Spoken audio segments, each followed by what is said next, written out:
ये सच है कि मैं बहुत सी बातों में परफेक्ट नहीं हूँ, पर यह भी सच है कि बहुत सी बातें मेरे बिना परफेक्ट नहीं हैं। नमस्कार दोस्तों, क्या ये सब सच नहीं है? देखिए, हम सब बिल्कुल परफेक्ट तो नहीं ही हैं। परफेक्ट फिर होता कौन है? कोई भी नहीं। लेकिन फिर भी हम बहुत सी चीज़ों के लिए, बहुत सी बातों के लिए परफेक्ट होते भी हैं। हमारे बिना वो खुशियाँ, वो मौके, वो परिस्थितियाँ अधूरी सी लगती हैं।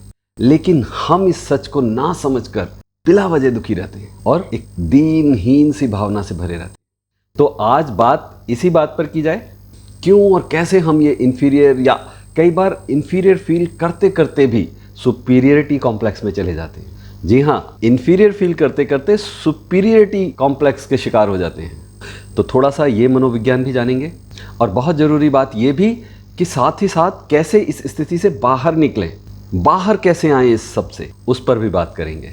और साथ मिलकर एक कमाल की प्रैक्टिस भी करेंगे अपने मन की इस हीन भावना की नकारात्मकता से निकलने के लिए। और ये टेक्निक सिर्फ इसी नेगेटिव इमोशन से निकलने के लिए नहीं है, इससे आप अपनी कोई भी नेगेटिविटी रिलीज़ कर सकते हैं। जी हाँ, मैं बात कर रहा हूँ EFT की, यानी इमोशनल फ्रीडम टेक्निक की, या आप इसे इमोशनल फ्रीडम टैपिंग कह लीजिए। ये एक बहुत कमाल का और इफ़ेक्टिव तरीका है हमारे एनर्जी ब्लॉक्स को क्लियर करने का। और तो और अगर आपकी इच्छा शक्ति मजबूत हो तो ये आपकी बड़ी से बड़ी असाध्य बीमारियों को भी ठीक कर सकता है। तो करेंगे EFT की प्रैक्टिस मेरे साथ, पक्का? तो जल्दी से कमेंट बॉक्स में लिख दीजिए पक्का, ताकि मुझे भी पता लग जाए कितने लोग अपनी इस नेगेटिविटी से बाहर आना चाहते हैं। बहुत छोटी सी 2-4 मिनट की टेक्निक और रिजल्ट्स बाकमाल। जी हाँ, वीडियो थोड़ी लंबी ज़रूर होगी, लेकिन आप वीडियो पूरी देखिएगा, अपनी कोई ना कोई गांठ शायद आज आप खोल ही लें। मैं लाइफ कोच और होओपोनोपोनो हीलर सरस कमल, और ये है संभव हीलर चैनल। मेरे साथ लॉ ऑफ अट्रैक्शन सीखने के लिए आप डिस्क्रिप्शन में दिए गए लिंक के जरिए हमारा व्हाट्सएप ग्रुप ज्वाइन कर लीजिए।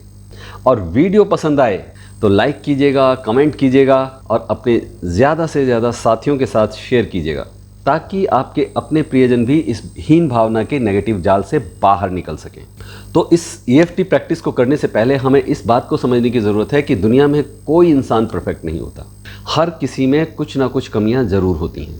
और वो जो परफेक्ट बेटा, परफेक्ट बहू, परफेक्ट माँ या बहन या किसी ऑर्गेनाइजेशन का बॉस, पति, पत्नी, कलीग्स, ये सब जो आप देखते हैं ना, वो सिर्फ़ और सिर्फ टीवी सीरियल्स में और फिल्मों तक सीमित होते हैं। असल ज़िंदगी में इनके दर्शन दुर्लभ हैं। लेकिन हम उन पात्रों को देखकर उनके जैसे बनने का दबाव झेलते रहते हैं, अपने से अनप्रैक्टिकल एक्सपेक्टेशंस रखने लगते हैं, और या फिर औरों से भी वैसे ही उम्मीद लगा लेते हैं। और इस सब का अंत क्या होता है? फ्रस्ट्रेशन और हीन भावना। पर हमें इस परफेक्शन की कमी को लेकर अपने आप को हीन भावना का शिकार नहीं होने देना चाहिए। हम जैसे भी हैं बढ़िया हैं, हमें खुद से प्यार करना चाहिए। यकीन मानिए कि यही कमी किसी ना किसी दिन आपकी खूबी, आपकी मजबूती बन जाएगी। और यहाँ मुझे याद आती है एक छोटी सी कहानी, एक बारहसिंगे की। किसी जंगल में एक बारहसिंगा था, उसे अपने सींगों पर बड़ा नाज था। वो उन पर बहुत गुमान करता था, उसे बहुत अच्छे लगते थे। जब भी वो नदी में पानी पीने जाता, अपने सींगों को देखता और बहुत खुश होता। लेकिन साथ ही साथ एक हीन भावना उसके अंदर थी। अपने पतले पैरों को देखकर वो बहुत दुखी रहता था। काश उसके पैर भी मजबूत सींगों की तरह होते, प्यारे होते, सुंदर होते। उसके मन में लगातार यही भाव रहता था। अब देखिए, उसको अपने पैरों के प्रति कोई लगाव नहीं था, हीन भावना थी, और सींगों से बहुत प्यार करता था। एक बार जंगल में शिकारी आते हैं, हिरन को पता चल जाता है कि हाँ, शिकारी आ गए हैं, और अब वो बहुत तेजी के साथ भागता हुआ उनकी पहुंच से दूर निकल जाता है। लेकिन आगे जंगल में जाकर, घने जंगल में जाकर, उसके सींग एक पेड़ों में और लताओं में टकरा जाते हैं, फंस जाते हैं। अब बारहसिंगा बहुत कोशिश करता है अपने सींगों को वहां से निकालने की। किसी तरह से मुश्किल से वो अपने सींगों को उन लताओं से, उस पेड़ की टहनियों से निकाल पाता है, और फिर बहुत तेजी से भागकर शिकारियों से और दूरी बना लेता है और अपनी जान को बचा लेता है। अब हिरन ये सोचता है कि अरे, मैं इन पैरों को हमेशा दोष देता रहा, इनके लिए एक हीन भावना में रहा, मुझे कभी पसंद नहीं आए, लेकिन आज इन्हीं की वजह से मेरी जान बची है। और ये सींग जिन पर मैं हमेशा इतना नाज करता था, उनके कारण तो मेरी जान खतरे में पड़ गई थी। तो देखा आपने, जिस चीज़ से उस बारहसिंगा को हीन भावना थी, वही उसकी ताकत थी। हम इसी तरह अक्सर अपनी ताकतों से अनजान रहते हैं। तो हमें बचना चाहिए अपने आप को नीचा समझने से। क्योंकि अगर इस हीन भावना ने मन में घर कर लिया तो ये पॉजिटिव चीज़ों पर फोकस करने नहीं देगी और सिर्फ नेगेटिव थॉट्स दिमाग में लगातार रहेंगे। ऐसे इंसान का आत्मसम्मान बहुत जल्दी से चोटिल हो जाता है, क्योंकि इन्फीरियरिटी कॉम्प्लेक्स की वजह से उसका सेल्फ स्टीम तो ऑलरेडी शून्य हो चुका है और ऐसे में समस्या ज़्यादा होने पर बंदा सोशल एंजाइटी का शिकार हो जाता है और अपने से ज़्यादा दूसरों की भावनाएं, दूसरों की फीलिंग्स उसको नियंत्रित करने लगती हैं, कंट्रोल करने लगती हैं। वो लोगों से मिलना जुलना बंद कर देता है, अपने आप में रहता है, कुढ़ता रहता है, उसकी एनर्जी लगातार डाउन होती रहती है और दरअसल हम अपनी तुलना दूसरों के साथ करना बंद नहीं कर पाते। फिर मामला चाहे सामाजिक हो, आर्थिक हो या एकेडमिक हो या कोई हो, तुलना करने से बचना बहुत मुश्किल होता है। जब भी हमारा सामना किसी ऐसे इंसान से होता है जो हमसे किसी भी रूप में थोड़ा ऊपर है या किसी अन्य तरीके से हमसे बेहतर है, तो हम अक्सर ऐसे में अपने आप को हीन महसूस करते हैं। और जैसा कि मैंने अभी बताया कि ये किसी भी मायने में हो सकता है, रूप, रंग, स्टेटस, जात पात, छोटा घर, बड़ा घर, सुंदर पत्नी, हैंडसम पति, प्यारे बच्चे, बच्चे हैं या नहीं, रिलेशंस, पेरेंट्स, बस किसी भी चीज़ को लेकर एक फीलिंग रहती है, भला उसकी कमीज़ मेरी कमीज़ से सफ़ेद कैसे। याद है वो एडवर्टीजमेंट। लेकिन सच्चाई ये है कि हम जब तुलना पर आएंगे तो किसी ना किसी को अपने से बेहतर भी पाएंगे। फिर चाहे आप कितने ही कामयाब, कितने ही अच्छे क्यों ना हो, कोई ना कोई आपसे ऊपर ज़रूर होगा। और हाँ, आप चाहे कितने भी नीचे हों, जितने भी आपको लगता है कि आप परफेक्ट नहीं हैं या ख़राब हैं, आपसे नीचे, आपसे ख़राब भी ज़रूर कोई ना कोई आपको मिलेगा ही। तो आप लाख कोशिश कर लीजिए, लाइफ में इस तुलना से बचना तो बिल्कुल नेक्स्ट टू इम्पॉसिबल है। और कारण बिल्कुल सीधा साधा है। बचपन से, बचपन बोले तो बिल्कुल बचपन, यानी जब हम तरीके से बोलना भी नहीं सीख पाते, तब से हमें एक दौड़ का हिस्सा बना दिया जाता है, कामयाबी की दौड़। और अब हम कामयाबी किसे कहकर किसके पीछे भाग रहे हैं, ये किसी को नहीं पता। कभी पेरेंट्स की एक्सपेक्टेशंस, कभी टीचर्स की एक्सपेक्टेशंस, कभी अपनी, कभी गर्लफ्रेंड या बॉयफ्रेंड की, कभी पत्नी की या पति की, कभी ऑफिस की, कभी बच्चों की, कभी समाज व्यवस्था की। एक पूरी होती है तब तक दूसरी दौड़ तैयार हो जाती है। कितना बचोगे? नर्सरी से भी पहले जब गेस्ट घर में आते हैं तब ये सिलसिला शुरू हो जाता है। बेटा, अंकल को वो पोयम सुनाओ तो, वो वाली ट्विंकल ट्विंकल वाली। जी हाँ, तब शुरू होती है ये दौड़। और अंत मरते दम तक जाकर हो तो हो, वरना तुलना तो उसके बाद भी जारी है, हम रहें ना रहें। उसकी अर्थी पे देखा कितने लोग आए थे, कितनी शानदार क्रियाक्रम की व्यवस्था करी उसकी मैयत पर। भाई बच्चे हों तो ऐसे, और ये वही बच्चे हैं जिन्होंने जीते जी माँ बाप को पानी तक नहीं पूछा। तो कॉम्प्लेक्स सुपीरियर हो या इन्फीरियर, दोनों ही अपनी इमेज पर निर्भर करते हैं। बचपन से ही हम देखते हैं कि अगर एक परिवार में दो बच्चे हैं, एक पढ़ाई में होशियार, दूसरा सामान्य, एक बातें करने में माहिर और दूसरा थोड़ा इंट्रोवर्ट, एक हर एक टीचर का फेवरेट और दूसरे को मिलती है हमेशा डांट। पहले को हमेशा मिल रहा है वैलिडेशन, तारीफ, और दूसरा क्या पा रहा है? उसे मिल रही है तुलना। ये बस सिबलिंग्स में नहीं, ये तो अपने आस पड़ोस, दोस्तों में, पुरानी पीढ़ियों से, और यहाँ तक कि फिल्म्स और टेलीविज़न सीरियल्स के कैरेक्टर से भी तुलनाएं की जाती हैं। ऑफिस में बॉस से, कलीग से, पड़ोसी की पत्नी से, पड़ोसी के पति से, और सोशल मीडिया। जी हाँ, आज सबसे बड़ा मंच तो इसे सोशल मीडिया मिल गया है। उसके इंस्टा पे इतने सारे फॉलोअर्स हो गए हैं, तेरे और मेरे बस इतने। हाय, मेरी इस रील पर बस 500 लाइक हो जाएं। जी हाँ, हमें फिर अपनी कमीज़ मैली दिखने लगती है। और कहाँ कहाँ तक, कैसे कैसे बचोगे इस तुलना से? नहीं बच सकते। और फिर कैसे बचोगे इन्फीरियरिटी कॉम्प्लेक्स से या सुपीरियरिटी कॉम्प्लेक्स से? नहीं बच सकते। और इसीलिए आप गौर कीजिए कि हम जीवन के किसी ना किसी हिस्से में इसका शिकार होते ही हैं। 2 मिनट वीडियो को पॉज करके ईमानदारी से सोचिए, क्या जीवन के किसी मोड़ पर ऐसा नहीं हुआ आपके साथ? और कृपया कमेंट करके बताइए भी ज़रूर। लेकिन हीन भावना को मानसिक कैटेगरी में तब रखा जाता है जब ये लगातार किसी को परेशान करती है, और वो इंसान फिर अपनी हीनता को छुपाने के लिए सुपीरियरिटी कॉम्प्लेक्स में आ जाता है। यानी वो अपनी हीन भावना को अपनी झूठी पर्सनैलिटी या दिखावे से छुपाने की कोशिश करता है। एक्चुअली ये दोनों ही एक ही सिक्के के दो पहलू हैं। महसूस कीजिए कि ऐसा जो मैं बताने जा रहा हूँ आपको, वो आपने अपने घर में, अपने पास पड़ोस में या कहीं ना कहीं ज़रूर देखा सुना होगा कि एक 10वीं क्लास का बच्चा सोशल एंजाइटी का शिकार हो गया है। वो हर वक्त उदास रहता है, खुद को दूसरों के सामने फिट और कंफर्टेबल महसूस नहीं करता। बच्चे की काउंसलिंग करने पर सामने आता है कि वो अपने आप में इतनी हीन भावना से भर गया है कि अपने आप को दूसरों के नज़रिए से ही देखता है और अपने आप को नकारा मानने लगता है। लोगों से मिलने जुलने से कतराने लगता है। और इसका कारण, इसकी वजह ये थी कि घर में उसका एक और बड़ा भाई था और इस छोटे भाई की तुलना हमेशा उससे की जाती थी। बड़ा भाई पढ़ने में होशियार था, उसके मार्क्स हमेशा ज़्यादा आते थे, पढ़ाई लिखाई में होशियार, खेल कूद में होशियार, और उसको और बढ़िया जॉब भी मिल गया समय के साथ। लेकिन ये कभी अच्छे मार्क्स लेके आ पाया और ना कभी खेल कूद में इतना बढ़िया कर पाया। अब देखिए, ऐसे में दोनों अपने अलग अलग कॉम्प्लेक्सेस के शिकार हो जाते हैं, एक इन्फीरियरिटी का, एक सुपीरियरिटी का। और कई तो माता पिता हर वक्त खुद अपनी तुलना दूसरे लोगों से करते रहते हैं और अपने आप को छोटा बोलते रहते हैं। और वैसे ही वो अपने बच्चों को भी परवरिश के दौरान जाने अनजाने हतोत्साहित करते रहते हैं। और अक्सर ही गुस्से में कुछ पेरेंट्स अपने शब्दों पर नियंत्रण नहीं कर पाते और कुछ ऐसा कह देते हैं कि वो बच्चों के मन पर छप जाता है। और इसी तरह स्कूलों में भी बहुत बार बच्चों को तुलना का शिकार होना पड़ता है। और ये सब घटनाएं बच्चे के व्यक्तित्व को बना रही होती हैं, धीरे धीरे, अंदर ही अंदर। लेकिन बाहर ये द्वंद्व शुरू में दिखाई नहीं देता। और इस सब के अंदर फिर बच्चे भी अपना दिखावा और प्रदर्शन करना सीख जाते हैं, जो कि over a period of time superiority complex में बदल ही जाता है।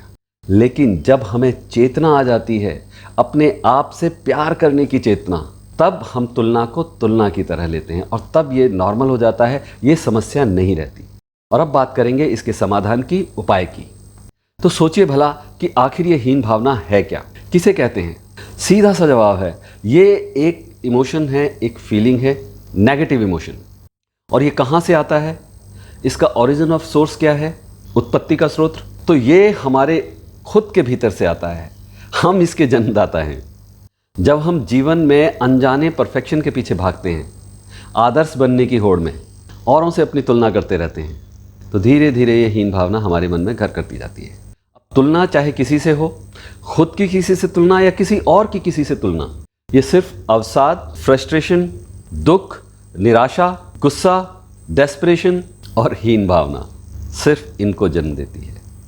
और सही बात यह है कि हम खुद अपनी क्षमताओं के बारे में या तो बहुत कम करके आंकते हैं या बहुत अधिक आंक लेते हैं, और ये दोनों ही स्थितियां बहुत घातक होती हैं। ऐसे में हम फिर इन्फीरियरिटी या सुपीरियरिटी कॉम्प्लेक्स के शिकार हो जाते हैं। दोनों चीज़ें साथ साथ चलती हैं, एक दूसरे के बिना किसी एक का होना संभव नहीं है।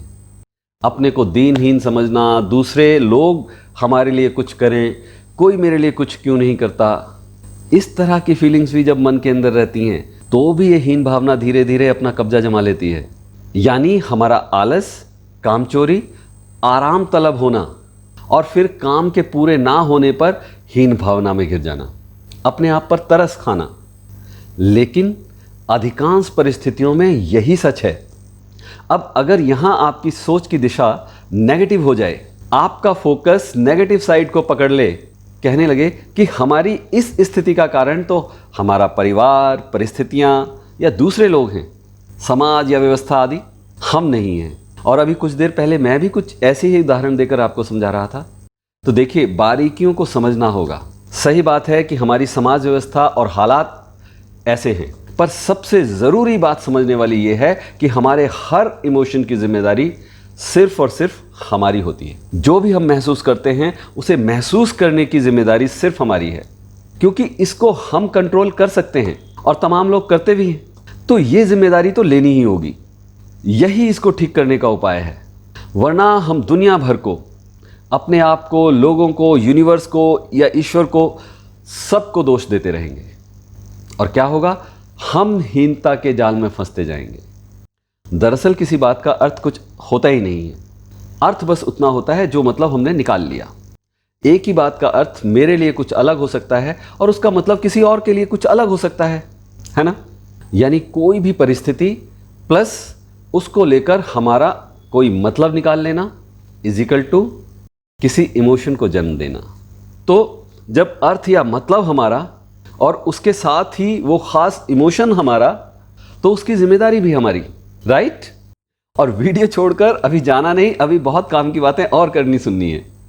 अब समझिए कि जो लोग जिंदगी में कामयाब हुए हैं, उन्होंने अपने आप को आराम में नहीं, काम में ढाला है। ये तो अब हम ही को डिसाइड करना है ना कि हमें मंजिल चाहिए या मौज। हम जो भी हासिल करते हैं उसकी एक कीमत होती है, और वो कीमत हमें चुकानी ही होती है, चाहे वो मेहनत के रूप में कामयाबी की कीमत या आलस के रूप में मौज की कीमत। और हमारा आज हमारे आने वाले कल को तय करता है। बचपन में की हुई मेहनत का फल हमको जवानी में और बुढ़ापे तक मिलता है, और जवानी में किए हुए संघर्ष का आनंद हम बुढ़ापे तक लेते हैं। और टूटने का मतलब ये नहीं होता कि वो अंत की निशानी है।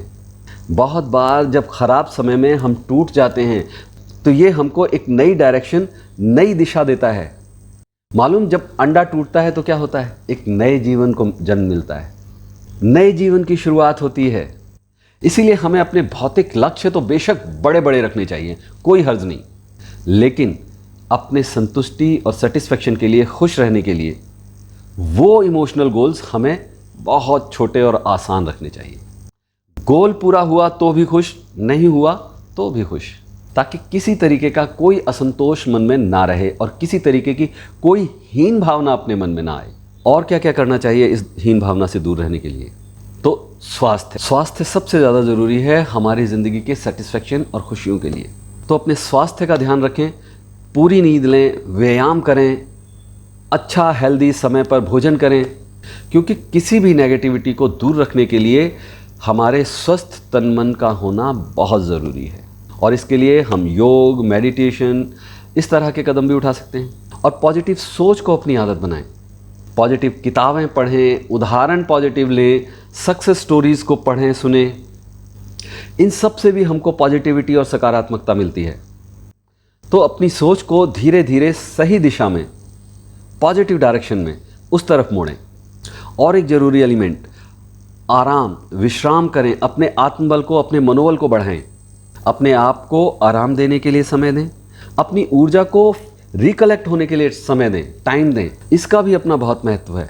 एक समय के बाद हमें अपने आप को चार्ज करने की ज़रूरत होती ही है, और इस सब के लिए आप अपने परिवार के साथ, साथियों के साथ, दोस्तों के साथ समय गुजारें, सकारात्मक सोच वाले लोगों के साथ, पॉजिटिव सहयोगियों के साथ वक्त गुजारें। इससे हमारी फीलिंग्स को भी पॉजिटिव डायरेक्शन मिलता है। और नई नई चीज़ें सीखें, नए नए अनुभव प्राप्त करने की कोशिश करें, अपनी लिमिट्स को लगातार बढ़ाने की कोशिश करनी चाहिए। सीखना हमारे विकास के लिए और ग्रोथ के लिए बहुत इंपॉर्टेंट है। बातों पर ध्यान रखकर हम अपने आप को इन्फीरियरिटी से या सुपीरियरिटी से, दोनों से अलग रख सकते हैं, दोनों को कंट्रोल कर सकते हैं। और फिर भी अगर स्थिति नियंत्रण से बाहर होती है तो एक प्रोफेशनल एक्सपर्ट की हेल्प जरूर लेनी चाहिए। इसमें किसी तरह की कोई हिचक नहीं करनी चाहिए। और आइए अब इस नायाब टेक्निक EFT की प्रैक्टिस करें, अपनी इस इन्फीरियरिटी या सुपीरियरिटी जैसे घातक नेगेटिव इमोशंस को रिलीज करने के लिए।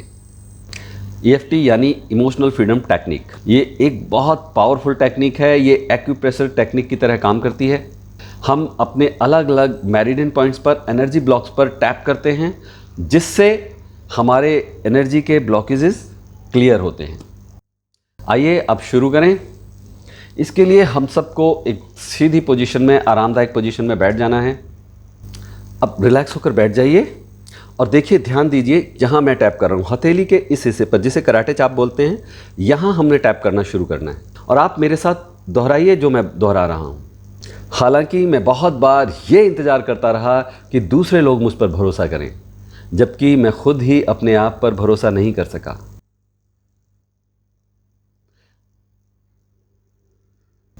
एक हीन भावना से घिरा रहता हूं। बावजूद इसके मैं जैसा भी हूं, ठीक वैसा ही अपने आप को स्वीकार करता हूं।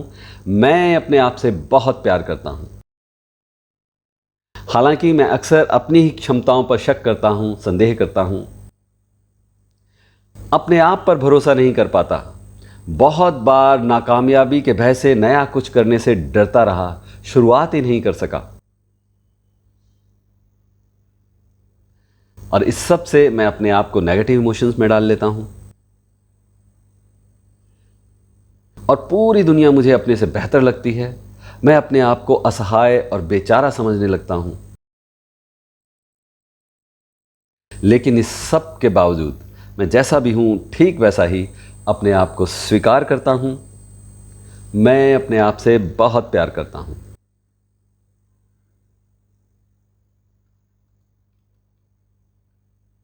हालांकि मैं अपने बीते कल की असफलताओं के बारे में सोच सोच कर ही कुछ नया करने का उत्साह नहीं कर सका। आने वाली कल की चिंताओं में घिरा रहता हूं, कुंठित होता रहता हूं। बावजूद इसके मैं जैसा भी हूं ठीक वैसा ही अपने आप को स्वीकार करता हूं। मैं अपने आप से बहुत प्यार करता हूं। अब एक लंबी गहरी सांस लीजिए,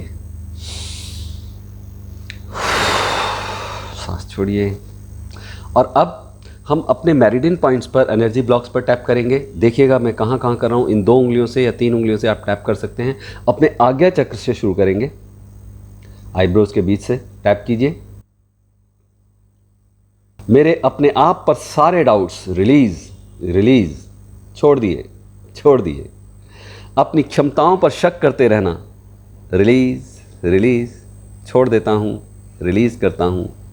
वो सारे डाउट्स जो मेरे कॉन्फिडेंस को कमज़ोर करते हैं, रिलीज छोड़ देता हूँ, रिलीज करता हूँ।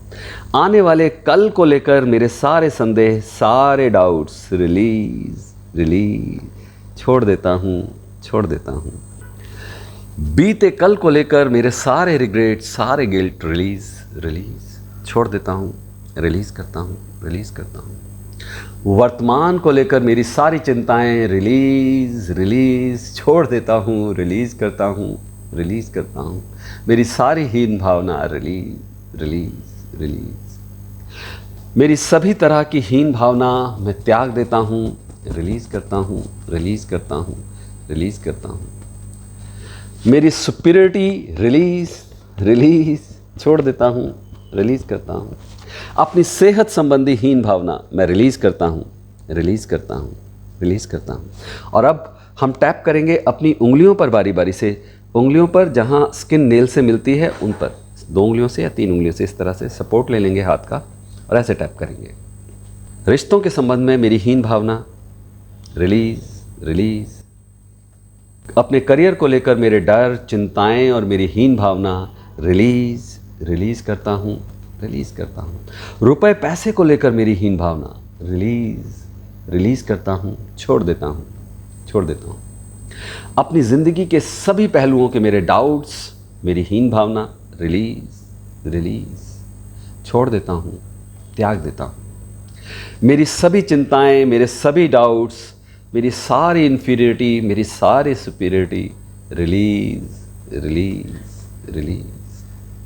और अब हम फिर से टैप करेंगे अपनी हथेली के इस हिस्से पर। यह करने के बाद हमारा एक राउंड कंप्लीट हो जाता है। हालांकि मेरी लाइफ के सभी एरियाज में बड़े लिमिटेड सोच विचार रहे। मैं छोटी छोटी चीज़ों और छोटी छोटी परेशानियों में उलझा रहा। सही सीखकर सही दिशा नहीं ले सका। औरों की उन्नति को देखकर जलता रहा। अपने को छोटा समझता रहा। अपने को कभी बहुत हीन तो कभी बहुत महान मानता रहा। अपनी ऐसी सोच के बावजूद मैं जैसा भी हूं ठीक वैसा ही अपने आप को स्वीकार करता हूं। मैं अपने आप से बहुत प्यार करता हूं। अब एक लंबी और गहरी सांस लीजिए। परफेक्ट, सांस छोड़िए। अब ये अभ्यास आपको तब तक करना है जब तक आपकी वो नेगेटिविटी बिल्कुल शून्य ना हो जाए। इसको आप कई राउंड्स में कर सकते हैं। मतलब एक बार करने के बाद फिर आप दोबारा करें और तब तक करते रहें जब तक वो इमोशन, आपका कोई भी इमोशन, चाहे ये इमोशन हीन भावना का या आप किसी और के लिए कर रहे हैं, वो बिल्कुल जीरो ना हो जाए। और ये सिर्फ किसी एक दिन नहीं करना, ये अभ्यास आपको लगातार कुछ दिन करना चाहिए, तभी आप अपनी परेशानी से स्थायी रूप से मुक्त हो पाएंगे। तो अभ्यास जरूर करें और रिजल्ट्स मिलने पर कमेंट करके ज़रूर बताएं। कैसा महसूस किया आपने अपने उस इमोशन को, उस नेगेटिव इमोशन को ये टैपिंग करने के बाद, रिलीज करने के बाद, तो अब वीडियो को समाप्त करते हैं। वीडियो ऑलरेडी बहुत लंबी हो चुकी है। थैंक यू वेरी मच इतना समय देने के लिए। और वीडियो आपको कैसी लगी ये ज़रूर बताइएगा, कमेंट कीजिएगा। और अगर अच्छी लगी हो तो अभी के अभी लाइक ज़रूर कर दीजिएगा। अपने कम से कम 3 साथियों के साथ शेयर ज़रूर कीजिएगा। उन्हें शेयर कीजिएगा जिन्हें आप हमेशा पॉजिटिव और लाइफ में आगे बढ़ते देखना चाहते हैं। और आपको मेरे साथ लॉ ऑफ अट्रैक्शन सीखना है तो डिस्क्रिप्शन में दिए गए लिंक के जरिए आप हमारा व्हाट्सएप ग्रुप ज्वाइन कर लीजिए। बहुत जल्द फिर मिलेंगे एक और थॉटफुल यूजफुल वीडियो के साथ। तब तक कीप प्रैक्टिसिंग, अभ्यास करते रहें, अच्छा सोचें, अच्छा बोलें, अच्छा करते रहें। नमस्कार।